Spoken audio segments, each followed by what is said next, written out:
Welcome back to the show. Matt Engel with the Democratic advocacy group, the Lone Star Project, joining me now to talk voter ID and elections. Thanks so much for being on the show. It's good to be here. Nice to have you in town. First off, let's just talk voter ID. Your group's been critical of this law since day one, but the state has now appealed it to the U.S. Supreme Court. What do you think, in moving forward, how this fight continues for you? Well, I think that, first of all, the appeal is nothing more than Governor Abbott and Attorney General Paxton throwing a bale of taxpayer money on the fire. That every court that's reviewed the Texas law has found it to be in violation of the Voting Rights Act, to be discriminatory. I don't think the Supreme Court's going to take it up. I think this is a political exercise, quite frankly, where they're trying to cover their tracks. And I believe that over time they're going to have to just accept the fact that they passed a discriminatory law and be able to allow fair access to the ballot. And, it's without this voter ID law, it's relatively easy to vote in Texas, and so voters need to be given that opportunity. How much do you think you'll play a role, or how much are you guys trying to play a role in just the crafting of this after this election?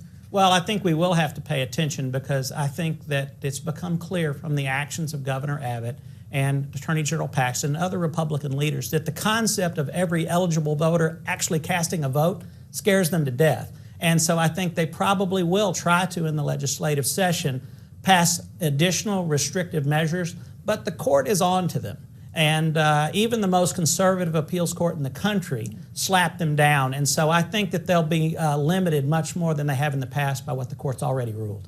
For this election, of course, we've heard about the voter ID, the educational materials and things that needed to be tweaked a bit by the state. How much are you guys working to get the word out about what exactly is needed at the polls? We're doing a lot of work to make sure that people do know that voting is easy, and that if you have adequate ID, you don't have to have the specific IDs that were under the discriminatory law, that you have other proof that you are who you say you are, then you get to vote.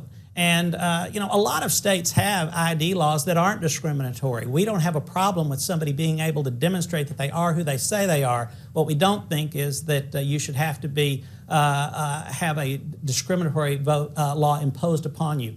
Fortunately, we went to the court, we won at the court level, and now voters have a chance to have fair access to the ballot.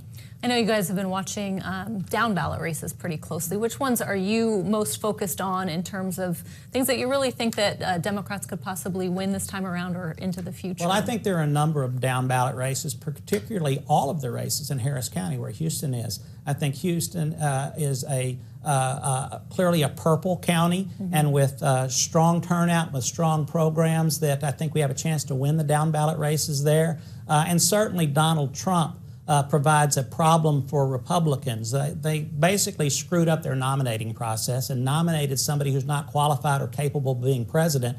And what that does is keeps a lot of fair-minded Republicans who might otherwise have voted for a mainstream Republican candidate. They're either not going to vote in the Republican race, or they're going to just only vote in a few races. That's going to help us in places like Harris County and a number of legislative races, some in Williamson County here. I think we have a chance at a legislative race and some county races, and also down in Dallas, or up in Dallas, we've got an opportunity to win some legislative races. Also closely watching that Congressional District 23. Is that the correct in fact, number? District 23, yes. Where you've got Pete Gallego running against Will Hurd, and I think that's an excellent opportunity. To tell you the truth, I think that Pete probably would have won even in a year that was better for Republicans than the way this year is going to turn out, because he's such a strong candidate, running against Will Hurd, who's really kind of a fish out of water in that district, doesn't live in the district, really has no real ties to it. And Hurd has really been tied into knots over Donald Trump. He doesn't have really the guts to stiff-arm Trump and to tell people that he disagrees with Trump. At the same time, he's afraid to embrace him as well. And so when he gets caught in that in-between, it makes him look weak, and in this case, appearances aren't deceiving. We're pretty much out of time, but I just real quickly wanted to ask you just about, there's so much talk about this election and turning Texas blue and whether it could go Democratic presidentially this time around. What are your thoughts on that, and maybe just even moving forward, kind of the shift that could happen into the future? This is what I think, to tell you the truth. I think sometimes there's too much talk about Texas suddenly turning blue.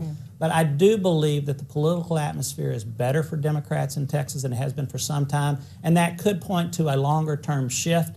Again, the Republicans fumbled the nominating process by nominating somebody who is simply unacceptable. That didn't happen by accident. It's because they have empowered and mobilized a group of voters that are outside the mainstream. That means that there are a lot of fair-minded Republicans and independents who are looking for alternatives. I think Democrats are doing a good job at appealing to them and broadening our appeal, and I think that that's going to pay off in the next couple of election cycles. Matt Engel, thank you so much for being with us. We'll get you back on the show next time you're in town. Thank you, Karina. Good We to be here. appreciate it.